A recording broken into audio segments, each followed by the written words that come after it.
enseignements-là, qui persévère dans ces enseignements-là. Et Dieu lui-même, il le connaît. Nous avons dit que Dieu lui-même connaît ce qui lui appartient. Alléluia. Parce que nous avons dit que ce qui lui appartient, il s'éloigne de l'iniquité. C'est ce que nous avons lu dans 2 Timothée 2,19. Que Dieu connaît ce qui lui appartient. Et quiconque invoque le nom du Seigneur Jésus, il doit s'éloigner de l'iniquité.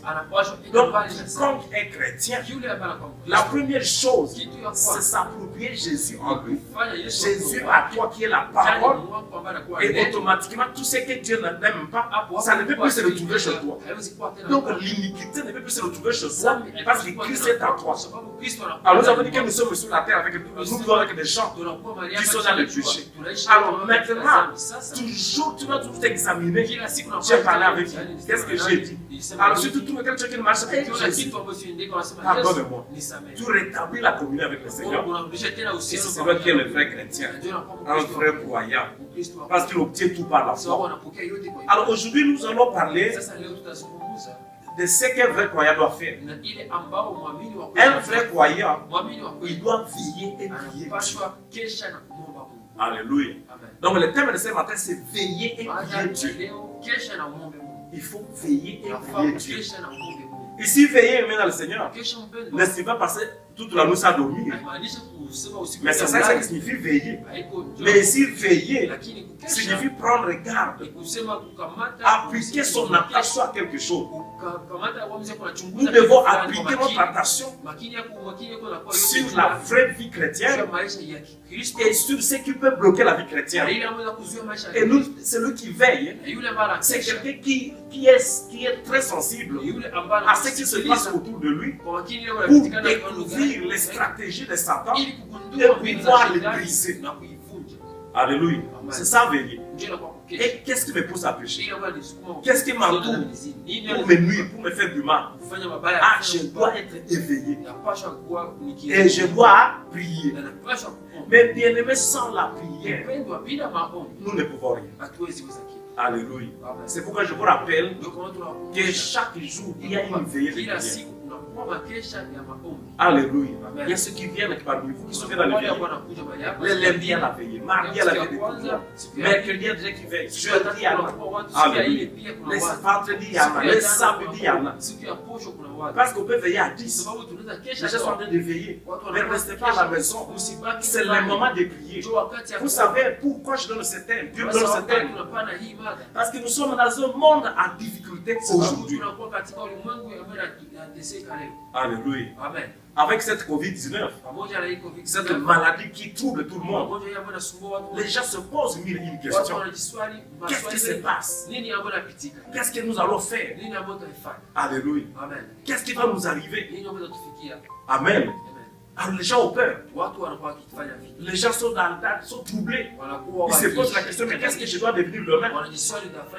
Et ce que nous devons faire, c'est veiller et prier Dieu. Parce que quand nous prions, nous évitons Dieu. Alléluia. Nous les confions vers nous. Nous l'adorons en lui demandant une grâce. C'est ça, prier, on adore Dieu en lui demandant grâce. Alors remercier pour la grâce qui nous accorde d'être vivants. Et c'est ça la nourriture de chaque chrétien. Un vrai croyant, il doit prier.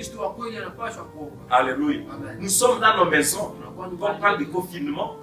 Ce n'est pas pour rester sans rien faire. C'est prier. Chacun doit avoir un programme de prière chez lui à la maison. Vous devez savoir 6h, midi, 18h, on doit prier à la maison. C'est ça, veiller et prier. Alléluia. Alors nous allons lire 1 Pierre chapitre 5. 1 Pierre chapitre 5. De 7 à 9.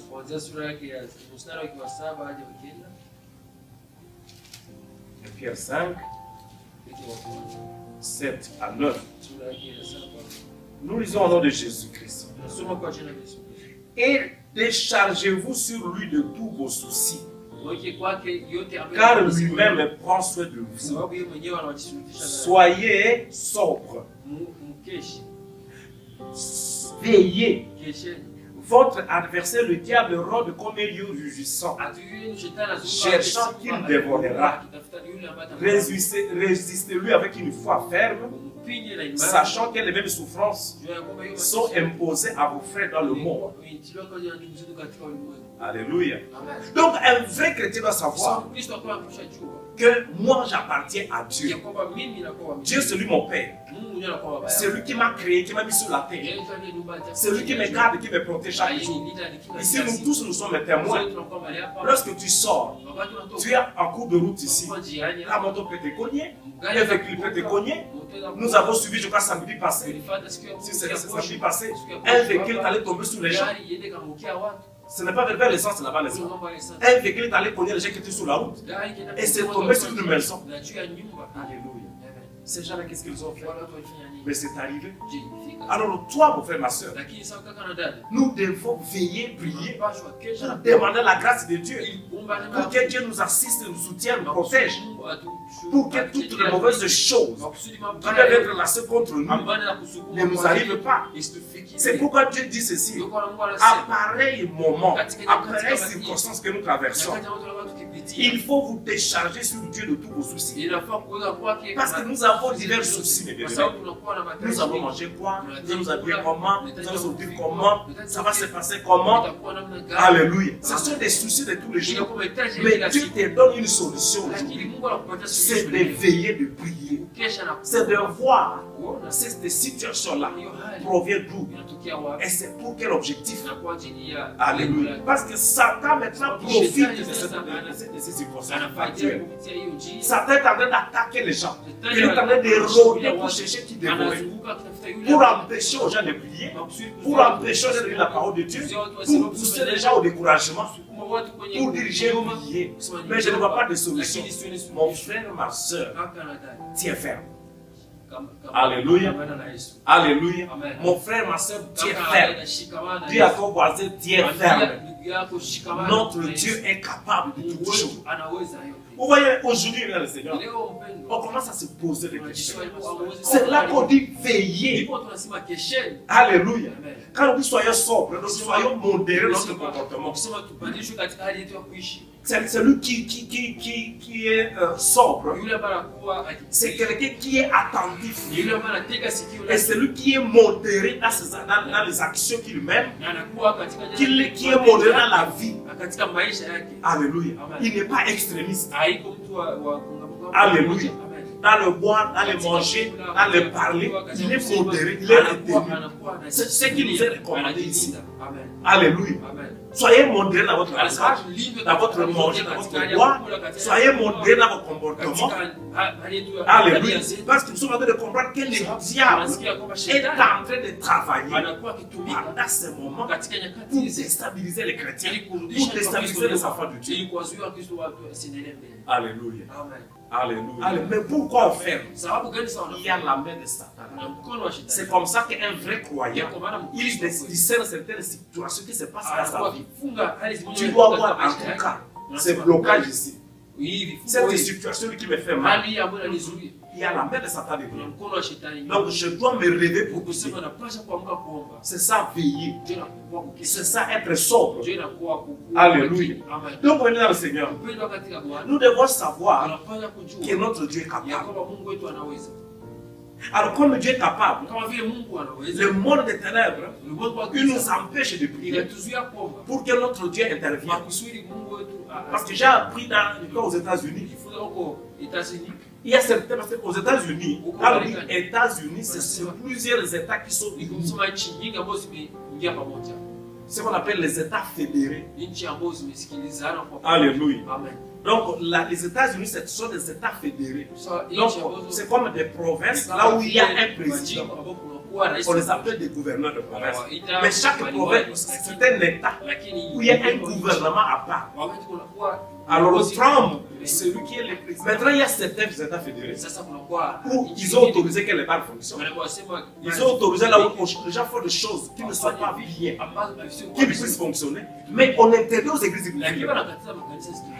Alors, et c'est là qu'un chrétien doit savoir ici à la main de Satan. C'est là que nous devons prier. Nous devons nous élever pour prier. Même si nous sommes dans nos maisons respectives, soyons en train de veiller, de prier. On dit résister Satan avec la ferme. Et il va fuir de nous. Alléluia. Nous devons nous résister dans le Seigneur. Donc le diable est en train de rôder comme un rugissant. Il est en train de rôder, il circule. Si les gens prient, je vais échouer. Alors c'est ça la question que nous posons. Mais pourquoi on interdit aux gens de prier? Parce que par notre prière, cette maladie sera arrêtée. Et quand elle sera arrêtée, maintenant je ne sais pas qui va gagner. Or c'est nous tous qui devions gagner. À commencer par tous les gouvernements possibles. Alléluia. Même qu'à cela le tienne. En tant qu'enfant de Dieu, tu es croyant. Là où tu es, comme le diable ronde, cherchant qui dévore ta maison, lève-toi pour prier. Lève-toi pour renverser les mains sataniques sur tes vies. Amen. Mais bien aimé, Satan est en train de rôder comme un pied. On dit, votre adversaire, le diable, rôde comme une rugissant. Il cherche qui dévorer. Ici, dévorer, c'est affaiblir notre vie spirituelle. Ici, dévorer, c'est nous amener à manquer la foi. Nous dévorer, c'est nous décourager. Alléluia. Je vous dis, mais beaucoup de gens sont découragés. Ils se disent maintenant qu'est-ce qu'ils vont faire. Que devons-nous faire maintenant? Les gens sont découragés. Les gens sont déçus. Et c'est là qu'il nous arrive avec les problèmes que nous avons. Nous commençons à nous poser des questions. Mais pourquoi ça? Alors Dieu nous dit, veillez et priez. Veillez et priez. Nous devons prier Dieu. Nous devons chercher la face de Dieu. Nous devons lui poser des questions. On dit, déchargez-vous de tous vos soucis sur lui. C'est l'Éternel qui connaît ce qui se passe dans nos vies. C'est lui qui va nous défendre, qui va combattre nous. Alléluia. Mes frères et sœurs, dans la Bible, c'est plein de promesses. Et ce sont ces promesses-là qui faut que nous puissions avoir la foi.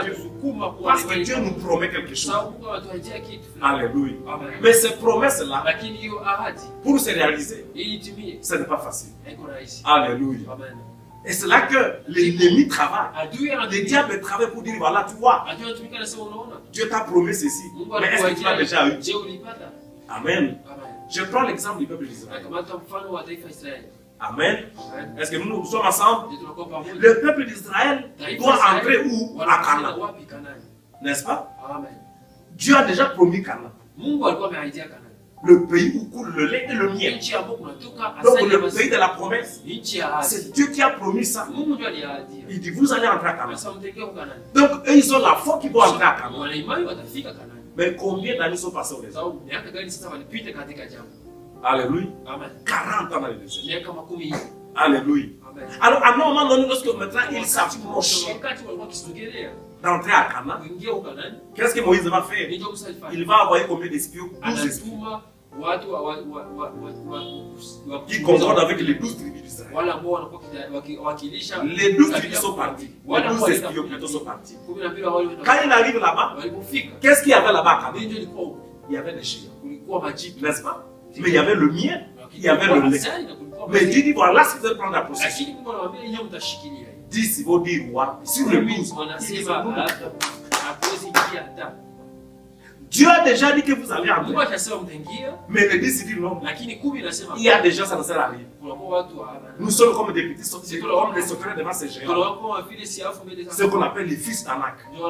Donc, ce sont des géants. Et toi et moi, devant nous, dans les promesses que nous devons avoir, que nous devons réaliser, les promesses qui sont devant nous, il y a des géants. Alléluia. Est-ce que je parle à quelqu'un? Est-ce que je parle à quelqu'un? C'est que Dieu t'a promis au travers de sa parole, au travers de tes prières. C'est une réalité, Dieu va te donner ça. Mais il faut veiller et prier. Il faut résister au diable. Regardez, ils sont 12 qui sont entrés pour aller vérifier. La Bible dit qu'ils sont venus avec les produits de Canaan. C'était beau, c'était merveilleux. Donc il y avait la vie là-bas. C'était merveilleux. C'est ça que Dieu a destiné pour toi, a destiné pour moi. Les choses merveilleuses. Mais il y a des géants. C'est pourquoi on dit, veillez et priez.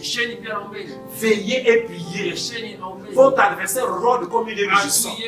Nous devons nous résister avec foi ferme. Alléluia.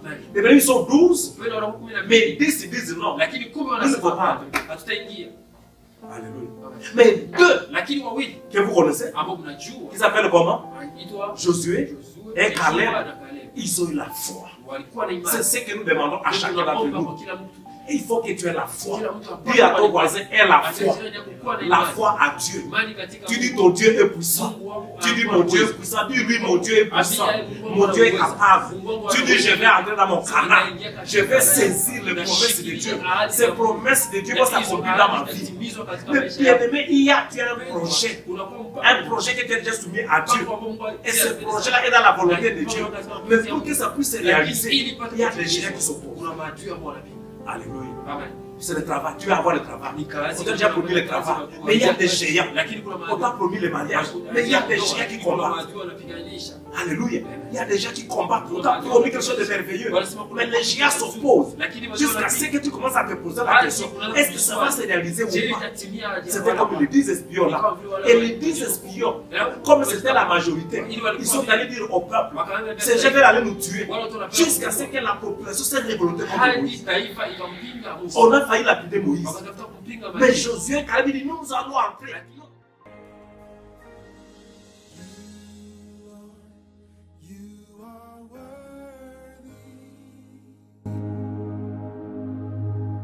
And no one can worship you for me. For all the things you've done for me.